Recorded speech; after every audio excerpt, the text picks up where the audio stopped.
일사가고 주를 위해서라면 내가 목숨을 다하고 나는 주 위에는 어떠한 신도 우상이라고 섬기기 때문에 우리에게는 내가 죽으면 죽었지. 결단코 진리 가운데에서는 뭐요? 일방적이잖아요. 그렇죠? 사도 바울이 항상 우리에게 권면하는 게 뭐라고 말씀하셨어요? 주의 진리의 말씀은 무조건 명령의 일방적이다. 그래서 세상 가운데 오직 주님만이 유일하신 구원입니다. 그렇죠? 우리에게 소망이 되시는 분은 오직 유일하신 하나님 한 분이십니다. 환상 중에 꿈을 꾸는 계시를 보는 그런 에스겔 선지자, 에스겔은 많은 분들이 어떻게 평가하냐면 참 능력 있는 설교자였다. 그런데 에스겔이 처해져 있는 그 상황 아시잖아요. 그 상황은 능력 있는 설교자였지만 그때의 그 상황은 포로기에 암담한 아주 참혹한 그런 시대를 가지고 있는 역사적인 배경이 있는 그 시대였잖아요. 그 아주 암흑의 시대에 참담한 시대 가운데에서 또 메시지가 어떤 메시지였어요? 심판. 하나님께서 어디를 심판하시는 거예요? 하나님이 사랑하셔서 선택한 그 백성, 유다, 이스라엘 백성들을 심판하시겠다는 그 심판의 메시지. 또 그 가운데, 그 심판 가운데, 하나님의 그 주권 가운데 어떻게 하시겠다고요? 다시 한번 이스라엘을 회복시키겠다는 그런 소망의 말씀. 그런 능력 있는 말씀을 심판의 메시지를 통하여 하나님의 주권이 일어날 것이고 또 그리하여 다시 한번 이스라엘 백성들에게 새로운 장래에 대한 소망, 희망을 노래했던 또 설교했던 그런 에스겔. 지금 우리의 상황도 에스겔이 처해져 있는 그 상황하고 아주 흡사하지 않은가요? 제가 유튜브를 통해서 본 거였는데 어떤 목사님이 말했잖아요. 이제는 강단에서 그렇죠? 설교를 평등하지 않게 그렇죠? 이야기하고 설교를 하면 벌금을 무는데 그 벌금이 엄청나더라고요. 그러니까 벌금을 물지 못하면 감옥에 가는 거죠. 그렇죠? 전에도 우리가 계속적으로 말씀으로 이런 시대가 올 것이고 준비해야 된다고 말씀을 드렸다시피 지금의 시대에서는 하나님만이 구원이 주십니다. 그렇죠? 하나님만이 구원입니다. 하나님만이라고 얘기하면 평등이 아니죠. 그래서 모든 종교에는 무엇이 있어요? 구원이 있습니다라고 이야기를 해야 합당하게 되어지는 거. 만약에 하나님만이 유일하신 하나님만이 구원입니다라고 이야기해서 고발당하면 벌금을 내거나 감옥에 가거나 이게 종교적인 핍박이잖아요. 하나님을 향한 우리 그리스도인들을 향한 핍박, 억압이죠. 왜 이렇게 되는 걸까요? 우리가 구원론을 배우지만 정말로 이런 원인과 결과 가운데 인과론인가요? 우리가 죄를 범했기 때문에 하나님께서 우리에게 이러한 심판을 허락하시는 건가요? 왜 이렇게 어려운 시대 가운데 그럼에도 불구하고 우리나라 일사가고 주를 위해서라면 내가 목숨을 다하고 나는 주 위에는 어떠한 신도 우상이라고 섬기기 때문에 우리에게는 내가 죽으면 죽었지. 결단코 진리 가운데에서는 뭐요? 일방적이잖아요. 그렇죠? 사도 바울이 항상 우리에게 권면하는 게 뭐라고 말씀하셨어요? 주의 진리의 말씀은 무조건 명령의 일방적이다. 그래서 세상 가운데 오직 주님만이 유일하신 구원입니다. 그렇죠? 우리에게 소망이 되시는 분은 오직 유일하신 하나님 한 분이십니다. 그렇죠? 어떠한 상황 가운데서도 우리는 주저주저하지 않는 말이에요. 그런데 이러한 신앙이 어떻게 됐어요? 이러한 믿음의 모습, 우리 선조들, 선배들의 그 전통적인 그런 신앙들이 깨지기 시작하면서 교회에 무엇이 들어와요? 세상 것이 들어오기 시작하면서 혼잡해지는 거죠. 사탄마귀는 우리를 너무나 잘한다고 말씀드렸죠. 정말로 교묘한 저 어둠의 세력들은요. 진리를 가지고 건드리지 않는다니까요. 주위의 것들을 가지고 서서히 교회에 침투하기 시작하는 거죠. 그래서 교회를 아주 혼잡하게 만들어요. 그래서 이 교회 가운데 진리 가운데 뭐요? 이성적으로 합리화시키는 거예요. 그래서 우리가 판단해 봤을 때 이것은 맞는 거, 우리의 머리로, 우리의 마음으로, 우리 이성으로 생각해서 그것이 정말로 이해가 되면 하나님을 믿는 것이고, 그렇죠? 그래서 하나님의 말씀은 어떻게 해요? 자꾸 쪼개는 거예요. 쪼개서 이 말씀은 맞고 저 말씀은 틀리고, 구약은 우리 것이 아니고 신약은 맞고, 자꾸 이렇게 가르는 거죠. 어느 순간 우리 한국 교회에 이러한 것들이 들어오기 시작하면서 변질되기 시작하는 겁니다. 그 가운데 하나님께서 우리의 이러한 신앙의 모습, 우리의 변질되어 있는 모습을 보시고 뭐 하셔요? 심판하시는 거예요. 그 심판하시는 그 주된 이유가 무엇이에요? 하나님께서 우리에게 채찍을 드신 이유가 뭐예요? 우리를 정말로 싫어하셔서 그러시는 건가요? 우리를 이 땅에서 완전히 쓸어버리시려고 그러시는 건가요? 우리 대한민국을 완전히 이 세계에서 그냥 없애버리려고 그러시는 건가요? 아니죠. 왜죠? 하나님 우리를 사랑하시기 때문에. 한번 하나님께서 우리를 사랑하시고 우리를 구원하시겠다 하셨다면 하나님의 그 약속은, 언약의 말씀은 깨지지 않는다는 것이에요. 그렇기 때문에 하나님은 우리를 돌이키시는 거란 말이에요. 내게 돌아오라는 것이에요. 세상을 향한 너희의 마음을 이제는 나를 향하여 돌아오라는 거예요. 회복시키시려고 그러는 거예요. 그러기 위해서 우리는 먼저 뭐 해야 돼요? 하나님의 심판 가운데 하나님의 주권을 인정하고, 그 주권을 인정하는 가운데 우리는 회개해요. 우리는 회개해야 되는 것이에요. 그래서 우리의 신앙의 양심이 있기 때문에 하나님께서 이 시대 가운데 놀라운 기적과 이적들을 나타내시는 게 뭐예요? 신의 악단이라는 영화를 통하여 다시 한번 그 신앙의 자유, 하나님께서 우리에게 자유의 민주주의의 신앙의 자유를 주시며 감사하는 거잖아요. 놀랍잖아요. 그렇죠? 그들이 불렀던 그 찬양이 어떻게 이렇게 우리에게 은혜가 되면서 모든 사람들이 그 찬양을 부르게 되었습니까? 이것이 우리가 깨어있는 하나님께서 우리를 사랑하시는 하나님의 자녀이고 백성이기 때문에 우리의 마음을 다시고 돌이키시는 거예요. 왜요? 오늘도 우리 가운데 성령님께서 강권적으로 역사하시기 때문에. 견인의 은혜는 결단코 우리에게는 없어질 것이 아니라는 것이에요. 하나님은요, 우리를 끝까지 어떻게 하신다고요? 견인해 가시는 거예요. 우리가 주저앉으면 어떻게 해요? 다시 이렇게 세워주셔요. 우리가 잘못하면 어떻게 해요? 채찍을 드시는 거예요. 매를 드시는 거예요. 그래서 사랑하는 자녀를 어떻게 해요? 죽지 않게 때리라고 하시는 그 말씀이 뭐예요? 사랑하기 때문에. 하나님이 우리를 사랑하지 않으시고 우리를 정말로 미워하시면 내버려 두시면 돼요. 알아서 우리는 망하게 되어 있어요. 왜요? 인간은 부패했기 때문에. 선한 양심? 우리에게는 그러한 선한 마음이 없잖아요. 그래서 하나님께서는 우리에게 뭐 하시는 거예요? 하나님의 주권을 다시 한번 보여주시고 내가 한다는 거예요. 하나님께서 하니 너희는 너의 마음을 나에게 드리라는 거예요. 나에게 주면 다시 돌아오면 뭐 한다고요? 소망이 있는 거예요. 제가 말씀드리는 게 뭐예요? 선포할 때 말씀드린 뭐예요? 다음 세대를 보면 희망과 소망이 전혀 없다니까요. 어린 친구들 보면 정말로 우리 중고등학생들 보면 소망이 없어요. 감사도 없고 희생도 없고 무엇인가 호의와 선의를 베푸면 당연한 권리라고 생각을 해요. 그렇죠? 그래서 세상에서는 어떻게 해야 돼요? 부모님들이 어떻게 가르친다고요? 싸워서 승리하라고. 무조건 이겨야 돼요.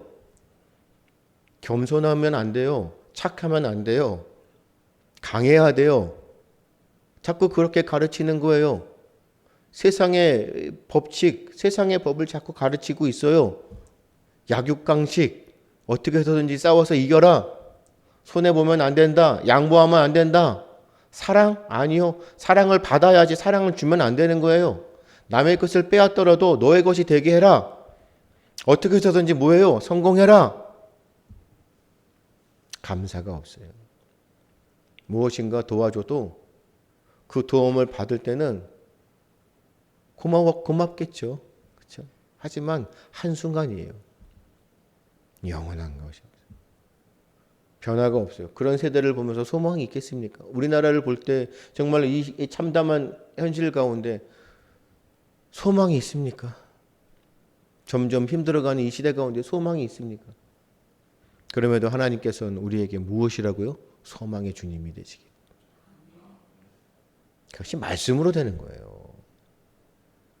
주님의 말씀이 있기 때문에 우리가 하나님을 볼 수 있을까요? 우리가 하나님을 만질 수 있을까요? 그럼에도 불구하고 하나님께서 우리에게 보고 만질 수 있는 주의 말씀을 주셨단 말이에요. 이것이 우리에게 은혜가 되는 거예요. 정말로 하나님께서 우리에게 이 진리의 말씀을 주지 않으셨으면 우리는 각자가 다 뭐가 되는 거예요? 하나님이 되는 거예요. 각자의 생각이 다 진리가 되는 거예요. 지금 이 시대가 다 그런 거 아닙니까? 포스트 모더니즘이 뭐예요? 내가 하나님이 되어 있는 시대예요. 왜요? 하나님의 말씀은 모던한 거예요. 이것을 이제는 어떻게 해요? 구닥다리라고 생각해요. 진리의 말씀을 외면해 버리는 거예요. 말씀이 희석이 되어지고 말씀이 힘이 있고 능력이 없어져 버리며 교회에서도 이 하나님의 말씀이 사라져 버리며 저는 특별히 설교하시는 목사님들 가운데 하나님의 말씀을 읽고 덮어버리고 설교하시는 분들의 설교는 능력이 없다고 생각합니다. 잘 보세요. 요즘의 목사님들 설교를 말씀을 보면 어떻게 해요? 성경을 덮어버립니다. 그리고 한쪽으로 치워버립니다. 그리고 설교 원고를 갖고 옵니다.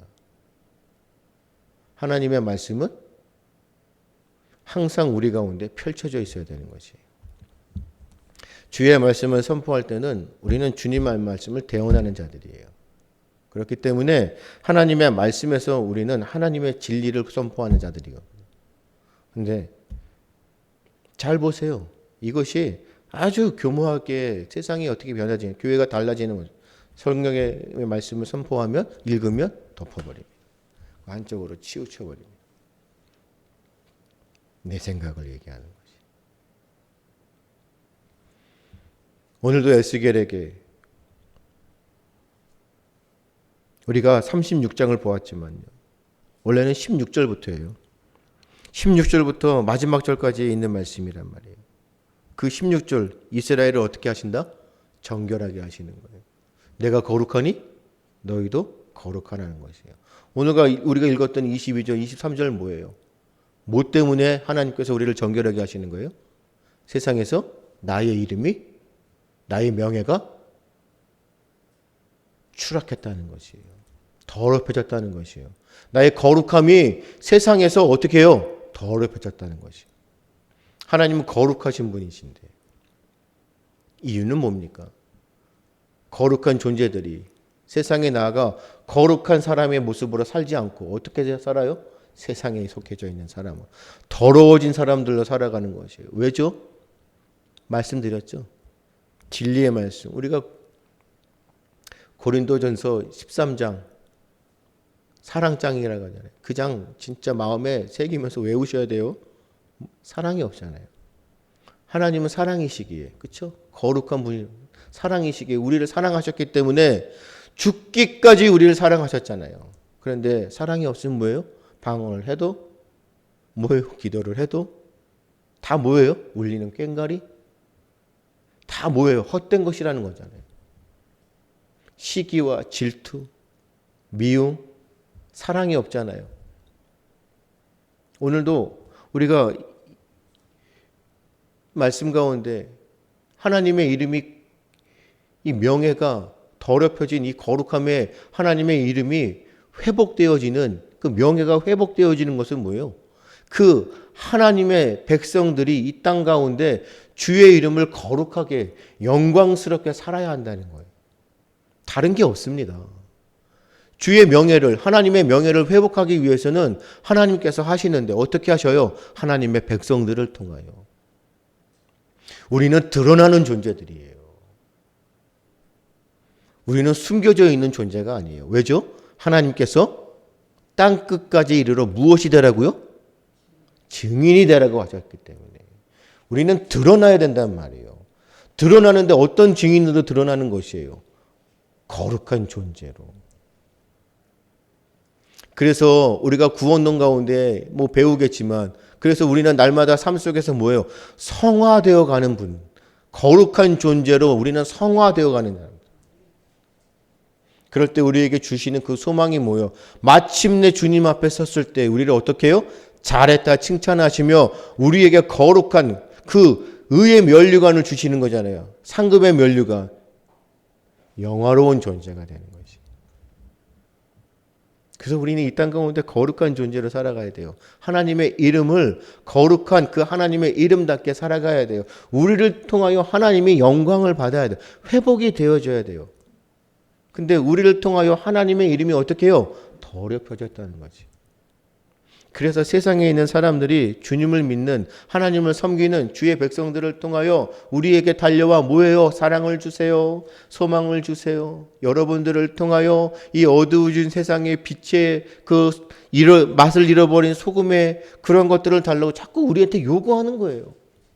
요구할 수밖에 없어요. 왜요? 우리는 거룩한 존재들이기에, 세상과는 구별된 자들, 할례받지 못한, 구원받지 못한 저들과는 다른 존재이기 때문에.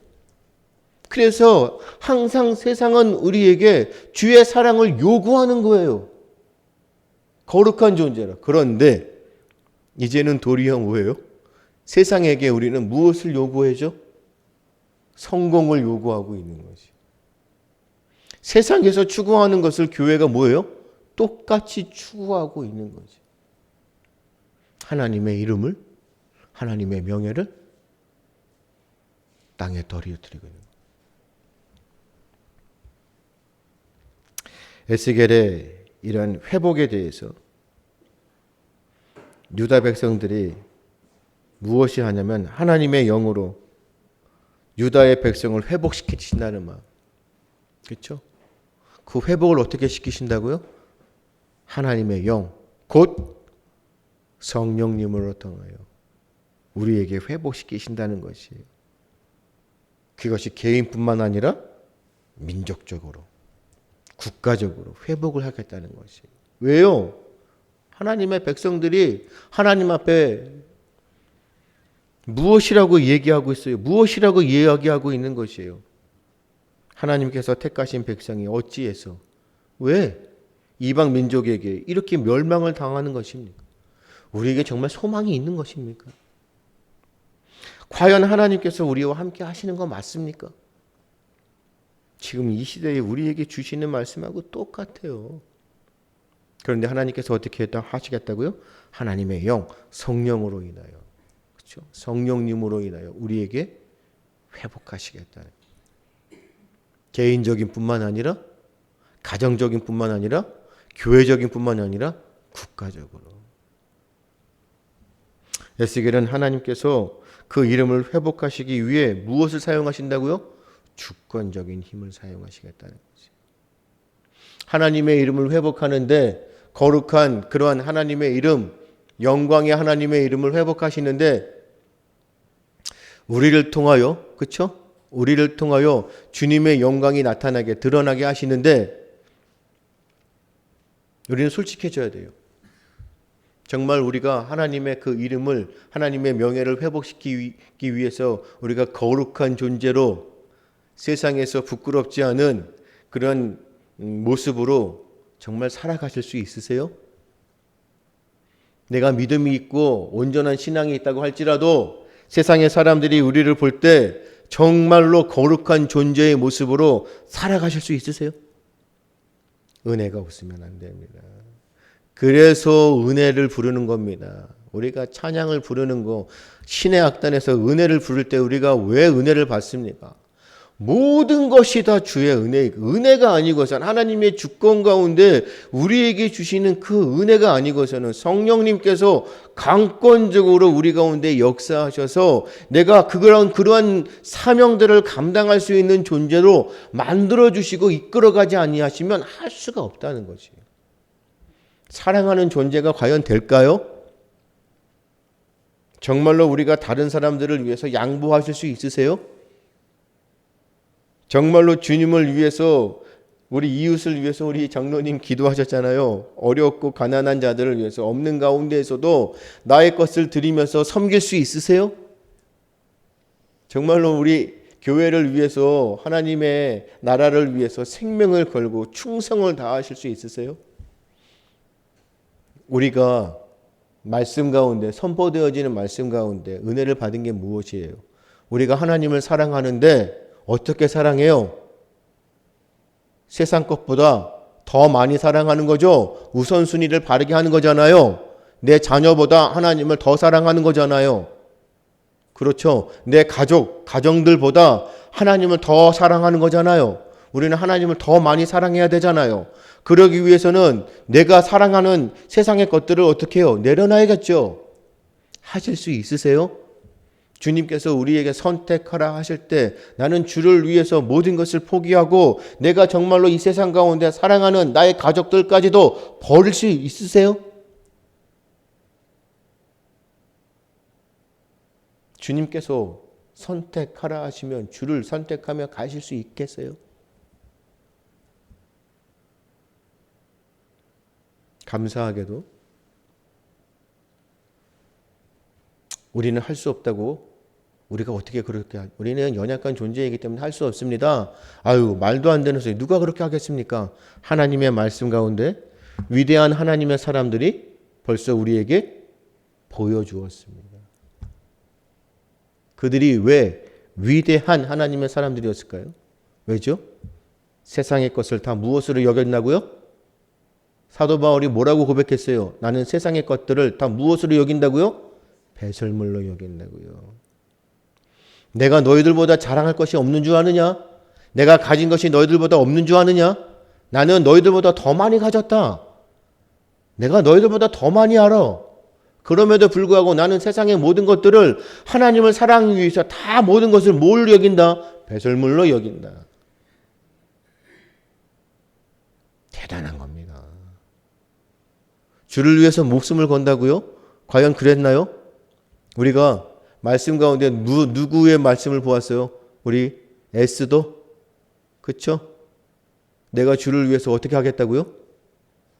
죽음을 각오하고 내가 죽기를 각오하고 내가 왕께 나아가겠습니다. 하나님의 그 거룩한 백성들을 위하여, 그렇죠? 주의 백성들을 위하여 나는 죽기를 각오하고 왕께 나아가겠습니다. 이미 위대한 하나님의 사람들이 우리에게 보여주었어요. 주를 위해서라면 세상의 모든 것들을. 왜죠? 예수님께서 제자들에게 무엇을 버리라고 했어요? 예수님께서 제자들을 부르실 때 무엇을 버리라고 그랬어요? 그렇죠? 너의 가진 모든 것들을 다 뭐예요? 버리고 누구를 따르라? 나를 따라오라 하셨어요. 그들이 그랬을 때 어떻게 했다고요? 즉시 그 모든 것들을 다 버리고 주를 따랐단 말이에요. 그것이 제자의 삶입니다. 할렐루야. 주님께서는요, 연약한 자들을 우리가 할 수 있게끔 하셔요. 왜요? 오늘도 성령님께서 우리를 회복하시는 그 회복이 뭐예요? 감동하시고 감화하셔서 나를 변화시켜 주시는 거예요. 그래서 내가 주를 위해서라면 내가 주님을 더 사랑하기 때문에 내가 세상에서 정말로 내 목숨과도 같이 나의 자녀, 나의 모든 연관되어져 있는 것들, 내가 사랑하는 것들을 내려놓을 수가 있는 거예요. 주님을 위해서라면. 우리 28절에 내가 너희 조상들에게 그렇죠? 내게 준 땅에서 너희가 거주하면서 내 백성이 되고 나는 너희의 하나님이 되리라. 그렇죠? 땅에 거하는 것. 땅에 거하는 것이 뭐예요? 바로 언약의 회복이라는 것이에요. 이 말씀 기억하십시오. 그래서 땅에 거한다는 그 하나님의 말씀은요, 뭐 한다는 것이에요? 회복의 말씀이라는 거. 그래서 하나님께서는 반드시 어떻게 하시겠다고요? 회복하시겠다고요. 그래서 오늘도 우리가 앞에 있는 말씀들만 보았지만 우리 38절까지 있는 말씀 가운데 그래서 33절에 어떻게 한다고요? 주 여호와께서 이같이 말씀하셨느니 내가 너희를 모든 죄악에서 정결케 하는 날에 성읍들에 사람이 거주하게 하며 황폐한 것이 건축되게 할 것인즉 전에는 지나가는 자의 눈에 황폐하게 보이던 그 황폐한 땅이 장차 경작이 될 것이니라. 그 황폐한 땅을 하나님께서 다시 어떻게 하겠다고요? 회복하셔서 주의 말씀 가운데 뭐예요? 에덴 동산과 같이. 에스겔 시대 하나님의 명예가 누구 때문에 실추되었다고요? 백성들 때문에. 그것도 어떤 백성이요? 하나님의 선민들, 이스라엘 백성들 때문에. 오늘날에도 마찬가지잖아요. 하나님의 그 명예, 하나님의 이름이 더럽혀지는 실추되는 이유는 우리 때문이라는 것이. 우리는 너무나 하나님 보시기에 부끄러운 자들이에요. 그럼에도 불구하고 하나님께서 우리를 사랑하셔서 오늘도 성령님께서 강권적으로 우리에게 역사하셔서 주의 그 영광을 드러나게 하시고 거룩한 존재로 살게 하시고 오늘도 이 연약한 자를 통하여서 하나님의 역사하심으로 놀라운 주의 일들을 이루어 가셔서 세상의 모든 사람들이 놀라는 겁니다. 와, 소망이 없는 어두운 이 시대 가운데 빛으로 어디를 가나 무슨 일을 하나, 그렇죠? 싸움이 있고 다툼이 있는 곳에 소망이 없는 곳에 하나님의 백성들, 주님의 자녀, 주님의 제자들, 바로 우리 집사님들이 가면 어떤 모습이라고요? 변화가 있는 것이, 회복이 있는 것이. 다툼이 어떻게 돼요? 이제는 싸움이 그치고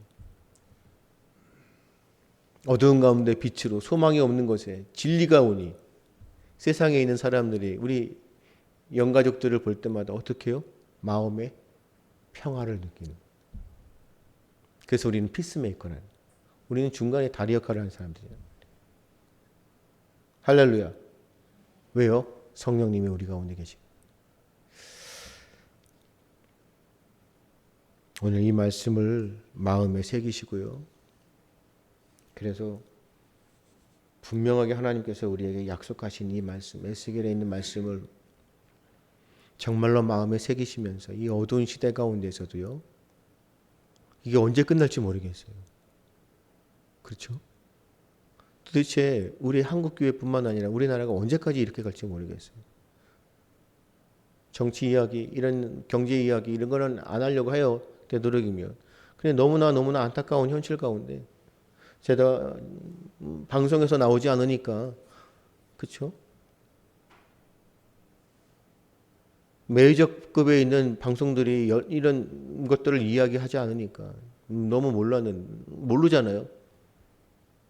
언제부터 우리가 왜 이렇게 이 시대를 가는지, 이 한국과 미국과 일본의 이런 동맹 관계가 완전히 깨지고, 이번에 우리가 뉴스에서도 보았지만 미국하고 중국하고의 그 하늘에서의 공준전 아시죠? 그 사건 아시죠? 서로 서해 바다에서 그 공중에서 알고 보니까 우리나라가 한국과 미국과 일본의 그 동맹 가운데 연습하는 것을 우리가 거부했다면서요. 그래서 미국하고 일본만 우리가 어쩌다가 이렇게 되었습니까? 우리가 정말로 이런 모습들이 자꾸 깨져가고 있습니다. 이제 우리 안보는 이제 앞으로의 국제 정세는 우리가 어떻게 헤쳐나갈 것이에요? 이제 정말 우리가 이제 사회주의로 가는 겁니까? 이거 어떻게 할 겁니까? 참담합니다. 암담해요. 그럼에도 불구하고 종교적인 탄압이 들어오고 있어요. 이제는 하나님이 진리라고 이야기하면, 하나님만이 진리라고 얘기하면 평등하지 않기 때문에 우리 고발당하는 시대가 올 것 같아요. 우리가 이 참담한 시대 가운데서 우리는 어떻게 해야 돼요? 성령님께서 우리를 통하여 이 어두운 시대의 빛으로 진리가 되게 하셔서 잃어버린 하나님의 그 이름의 명예를 회복시키게 하시고 거룩한 존재들로, 그래서 우리를 향하여 이제는 세상이 어떻게 해요? 우리가 어떻게 살아가야 합니까? 특별히 하나님께서 세우신 뭐예요? 우리 지도자들. 이제는 하나님의 법으로 정말로 부끄러운 자들이 아닌 하나님을 위해서, 백성들을 위해서, 나라를 위해서 살아갈 수 있는 그러한 나라로 회복시키고 우리 한국교회를 회복시키라 믿습니다. 그렇기 때문에 우리 참 좋은 교회가 먼저 주 앞에 부끄럽지 않은 자의 모습으로 이제는 하나님의 영광을 위해서 주의 거룩한 이름을 위해서 정말로 이 땅 가운데 살아가는 믿음의 사람들, 영적 공동체, 우리 영가족들 되시기를 주님의 이름으로 축복합니다.